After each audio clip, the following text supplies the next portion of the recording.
প্রিয় খাদিমনগরবাসী, সম্মানিত এলাকাবাসী, আপনারা জানেন এই যে 2022-এর বন্যার পরে 2024 সালে যে বন্যা পরিস্থিতির সৃষ্টি হয়েছে, খাদিমনগর তথা সিলেট জেলার ভয়াবহ অবস্থা ধারণ করতেছে।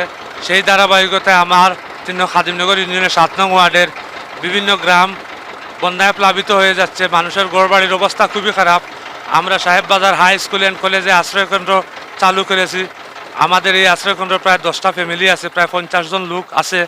আমরা এখন সরজমিনে গিয়ে দেখতে পাচ্ছি এই আলীনগর গ্রাম, সয়দা, গুড়ামারা অনেক জায়গায় বন্যায় প্লাবিত হয়েছে, মানুষের অনেক ক্ষয়ক্ষতি হয়েছে। যাই হোক, আমরা সবার প্রতি উদারত আহ্বান জানাবো যে যার অবস্থান থেকে মানবিক সহায়তা ওনাদেরকে করার জন্য আমরা ইউনিয়ন পরিষদের পক্ষ থেকে, আমাদের উপজেলা প্রশাসনের পক্ষ থেকে আজকে আমরা এই আলীনগর বিভিন্ন স্পটে অনেক শুকনা খাবার এবং চাউল বিতরণ করেছি।